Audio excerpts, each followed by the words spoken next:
Buenas noches, con ustedes Manuel Fernández.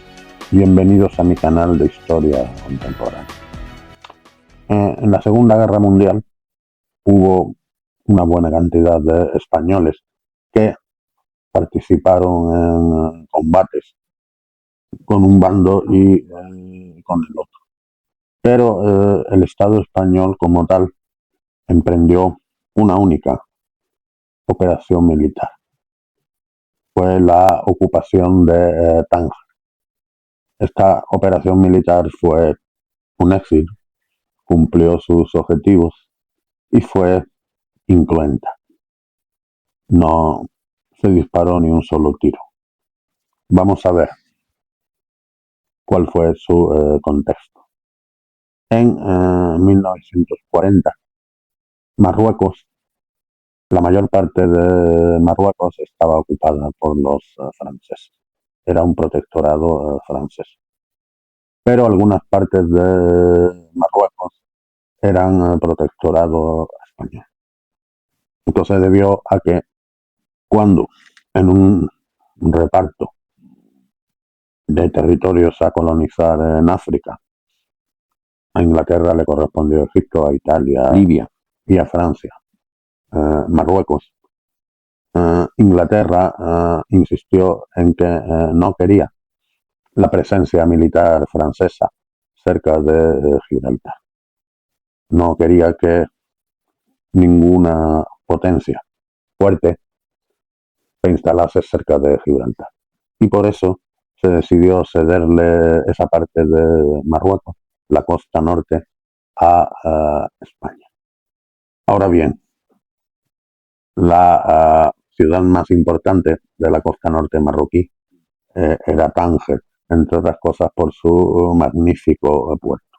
Y tanto los franceses como los españoles querían Tánger, pero los ingleses no querían que la ciudad correspondiese a ninguno de ellos. Y al final impuso una solución por el cual Tánger se convertía en ciudad internacional. Se creó una asamblea legislativa en la que había miembros designados por los tres cónsules, el inglés, el francés y el español, y algunos marroquíes. Posteriormente se unieron al tratado los belgas, los italianos, los portugueses, los norteamericanos. En este órgano legislativo pues, había una mayoría de representantes extranjeros y un representante del sultán de Marruecos, llamado el Mendú, cuya función era promulgar las leyes que emanaban del sultán en Tánger. Por supuesto, el sultán, que residía en Rabat, era un instrumento en manos del residente general francés. En la zona del protectorado español había una especie de virrey llamado el Jalifa, que cumplía la misma función que el Mendú. El Jalifa, por supuesto, era un instrumento en manos de los debido a una política de impuestos muy bajos, pues numerosas empresas se instalaron en Tánger y la ciudad, bajo el régimen internacional, vivió una época de florecimiento económico. Sin embargo, en 1939 empezó la Segunda Guerra Mundial. España, en un principio, era neutral, lo mismo que Italia, pero Italia y España, las dos, evolucionaron de una posición de neutralidad a una de no beligerancia. ¿Qué significa la no beligerancia? Bueno, significa, bueno, neutralidad, pero menos neutralidad. Es decir, las potencias no beligerantes se comprometían a no participar directamente en las operaciones militares, pero sus simpatías estaban con uno de los bandos y ayudaban a este bando en la medida de sus posibilidades. En la primera fase de la guerra, en 1940, las cosas no le fueron bien a los aliados, a los ingleses y los franceses. En mayo, los alemanes lanzaron una gran ofensiva contra Francia, rompieron el frente francés en Sedan y separaron a las tropas aliadas que estaban en Bélgica y Holanda del grueso de las fuerzas que estaban estacionadas en Francia. Y después de esto, en pocas semanas, los alemanes consumaron la victoria sobre Francia. Y el día 16 de junio, los alemanes entraban en París. Pocos días antes, el 10 de junio, Italia había entrado en guerra a favor de Alemania, con la esperanza de participar en el reparto del botín, con la esperanza de obtener tantas colonias inglesas y francesas como pudiera. Y en este momento, Franco decidió hacer su jugada. Y su jugada fue la ocupación de Tánger. En las instrucciones que dio para montar la operación, se decía que la entrada de Italia iba a suponer que la guerra se desplazase hacia el Mediterráneo y que era muy posible que los aliados pretendiesen ocupar Tánger, hacer un desembarco, porque de lo contrario habría significado pasar por territorio del protectorado español. Franco hablaba de un posible desembarco para anticiparse a los alemanes y los italianos y asegurar esta puerta de entrada al Mediterráneo. Pues el 16 de junio, el mismo día que los alemanes ocuparon París, las fuerzas españolas, aunque en realidad eran en su mayoría fuerzas marroquíes, fuerzas de las llamadas meallas, que eran unidades de tipo regimiento, presuntamente dependientes del Jalifa, pero en realidad mandados por los españoles. Esta fuerza ocuparon Tánger y Franco dijo que venían para hacerse cargo de la seguridad, hacerse cargo de los servicios de policía y garantizar la neutralidad. Los franceses, el día en que París estaba siendo ocupada, lógicamente tenían otras preocupaciones. Y no les gustó esta iniciativa española, pero pusieron a mal tiempo buena cara.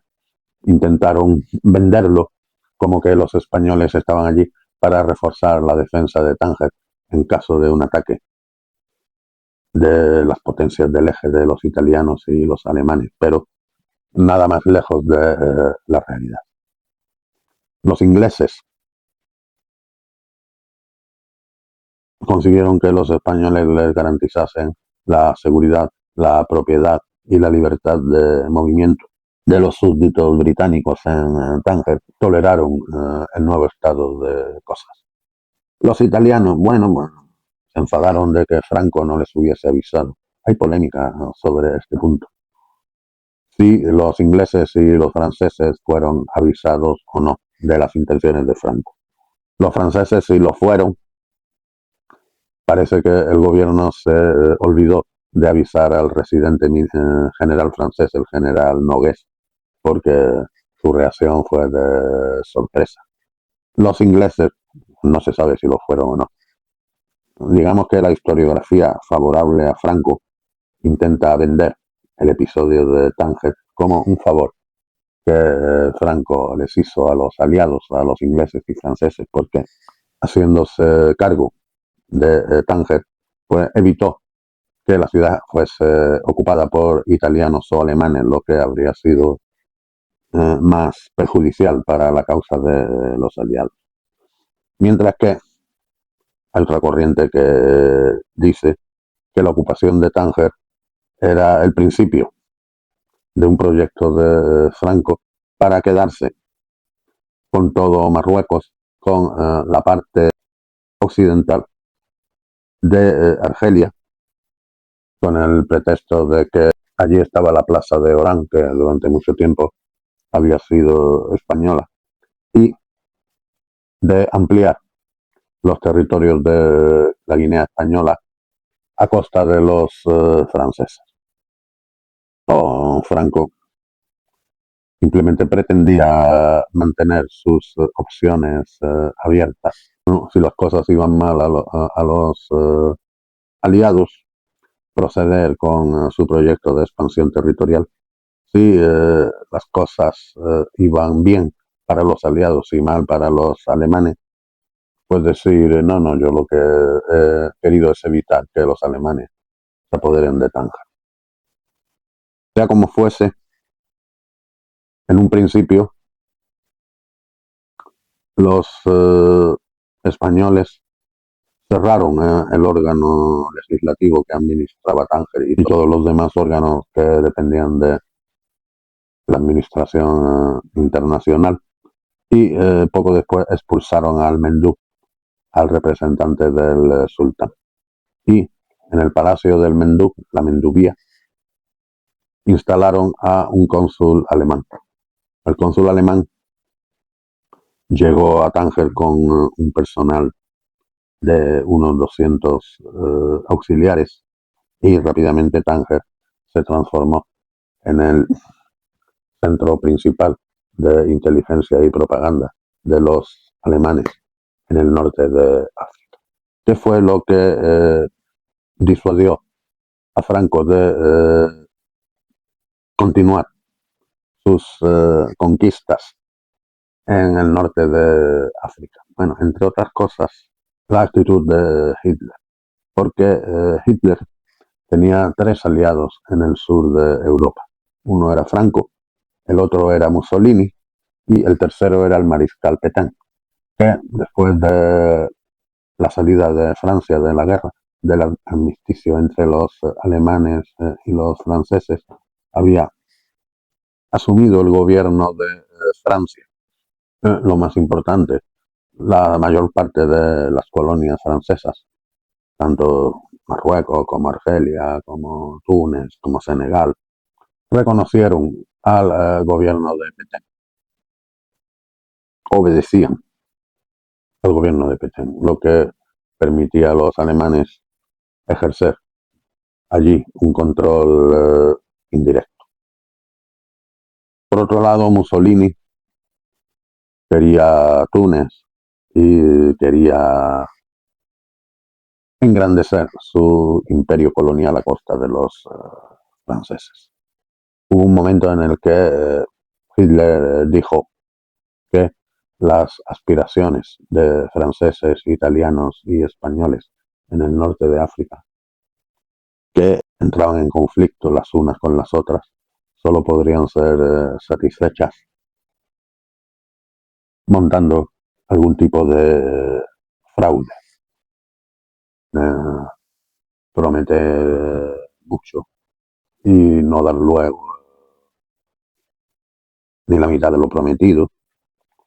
No solo eso, España estaba económicamente arruinada después de la guerra civil entre 1936 y 1939. Y en la entrevista de Franco con Hitler en Hendaya, Franco solicitó muchísima ayuda económica de los alemanes. Solicitó alimentos, metales, armas, etcétera, etcétera. Al mismo tiempo, seguía manteniendo relaciones comerciales con los ingleses y los americanos. Sí, Franco entraba en guerra contra los aliados. Bueno, los alemanes tendrían que reemplazar artículos como el petróleo que Franco obtenía de los aliados. Y a Alemania no le sobraba ni mucho menos el petróleo, ni las materias primas. Hitler concluyó que la entrada de España en guerra pues salía muy cara en relación a lo que España podía aportar. Sí, lo más interesante era que si los alemanes podían pasar por España, podrían ocupar Gibraltar y cerrar una de las puertas del Mediterráneo a los aliados. Pero esta operación, llamada la Operación Félix, al final no tuvo lugar.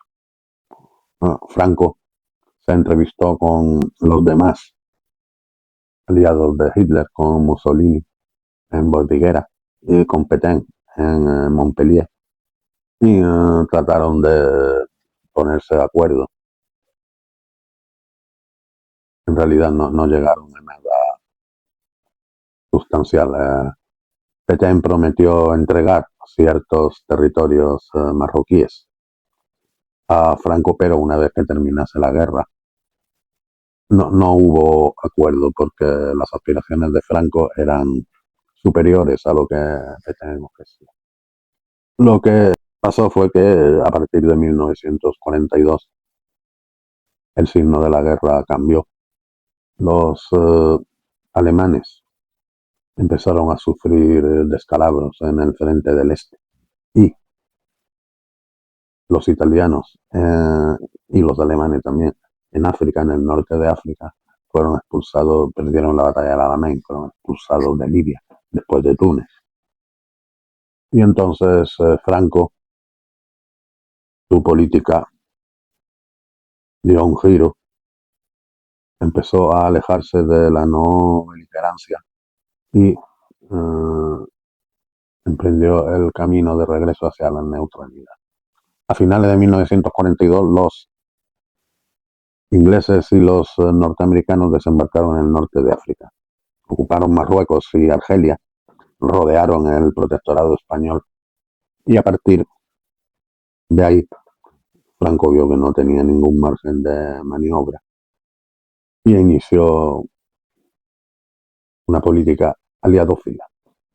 En 1944 cerró el consulado alemán de Tánger.